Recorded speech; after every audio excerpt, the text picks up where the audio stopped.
Is artificial intelligence, is it going to be a crutch, something that makes us intellectually lazy? Or is it actually the opposite, a really powerful tool, like a better shovel maybe, that helps us dig way deep? It really gets to the core of, well, the whole debate right now, doesn't it? This kind of duality. So for this deep dive, we've pulled together quite a bit of material. We've got timelines, discussions on AI and education, even some historical context on how people react to big changes like this. And the mission here is pretty straightforward.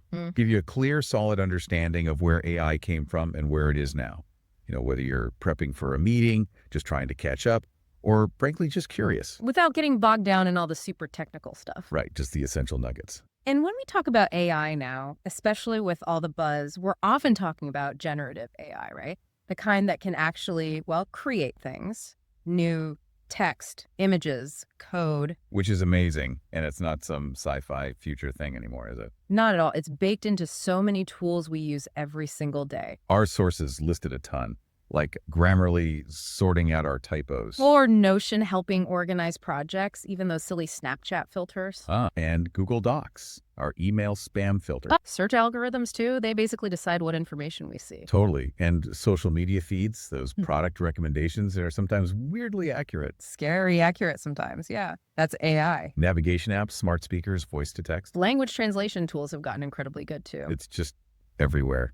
Often invisible, just working away. Which makes understanding its roots, its whole journey, kind of important, I think. Yeah, definitely. Which, okay, bleeds us into the history. And it's kind of mind-blowing. The roots go way, way back. Further than most people probably think. Yeah, like ancient Greece. Our perplexity source mentioned they were already thinking about automatons, self-moving machines.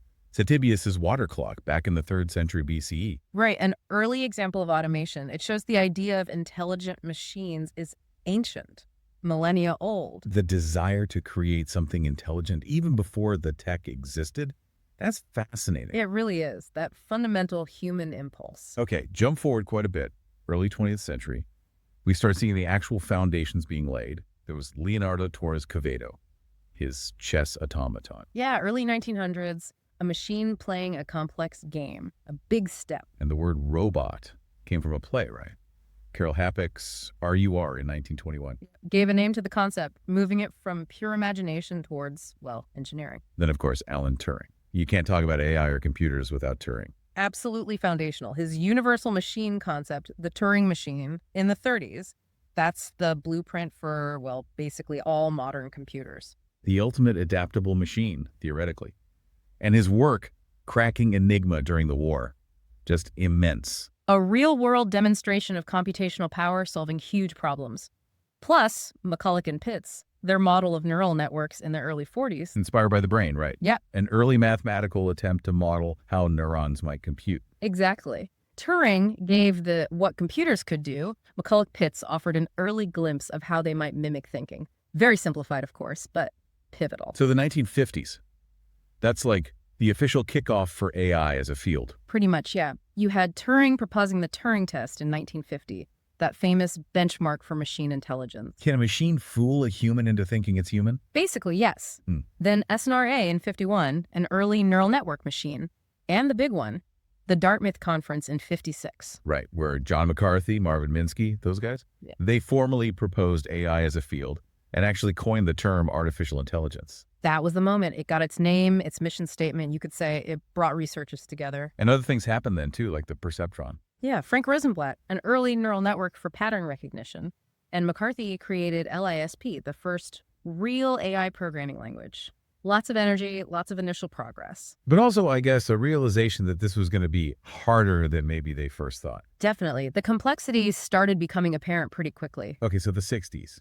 More optimism, more funding, maybe? Yeah, government funding picked up. We saw things like IBM's shoebox understanding spoken numbers. Wow. And Eliza, the chatbot. Joseph Weissenbaum's Eliza, yeah. Right. Surprisingly engaging, even though it was based on clever pattern matching, not real understanding. And Shaky the robot. I remember seeing pictures of Shaky. One of the first robots that could actually perceive its surroundings and figure things out. It felt like things were really taking off. But then, roadblocks. Minsky and Paprit's book Perceptrons in 69, it pointed out some really fundamental limits of those early neural nets. Which led to? Funding cuts. The Lighthill report in the UK is a famous example. And that brought on the first AI winter in the 70s. So the hype ran into reality. The tech just wasn't there yet. Pretty much. Ambition outpaced capability. Okay, fast forward to the 80s. Things picked up again. They did, yeah. With the rise of expert systems, AI designed to mimic human experts in specific, narrow domains. Japan had that big fifth-generation computer project too, right? Very ambitious. Late 80s, early 90s, a familiar cycle almost. Overpromising on one approach hit limits again. But the 90s also saw a shift, right? Towards machine learning. Exactly. Machine learning really started coming into its own. Algorithms like support vector machines, SVMs, and recurrent neural networks, RNNs. And then the big one. Deep Blue versus Kasparov. 1997. IBM's Deep Blue wins. That wasn't just about chess. It was hugely symbolic. AI could beat the human world champion in this incredibly complex, strategic game. A massive milestone. Showed AI could learn in powerful ways, not just follow rules. It definitely reignited interest and showed the power of machine learning. Okay, then the 2000s. What fueled the next wave? Big data was huge, plus more computing power. Stanford had its STARE project trying to integrate different AI approaches. Geoffrey Hinton, there's that name again, coined deep learning. Around then, yes, IBM started working on Watson, the Jeopardy machine. Google kicked off its self-driving car project. You could really feel the momentum shifting towards real-world stuff. Absolutely. The ingredients were coming together: data, algorithms, power. Which brings us to the 2010s, the deep learning revolution, they call it. It's just exploded. Watson won Jeopardy in 2011. AlexNet blew away the competition in image recognition using deep convolutional neural nets. That's the kind good at vision, right? Exactly. Then GANs, generative adversarial networks, were invented. OpenAI was founded. DeepMind's AlphaGo beat Lee Sedol at Go. Which is way harder than chess, complexity-wise. Orders of magnitude harder. Oh. And then the transformer architecture arrived. Okay, transformers, that sounds important. Hugely important. Revolutionized how AI handles sequences, especially language.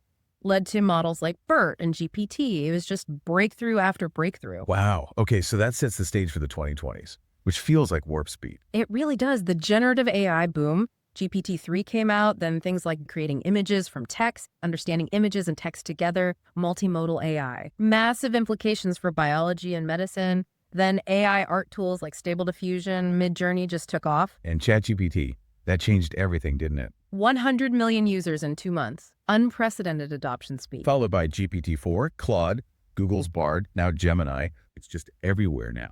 AI, co-pilots, AI in our tools, enterprise AI, the pace is just wild. They're accessible. That accessibility is a game changer, but it brings opportunities and challenges. AI could free up time, right?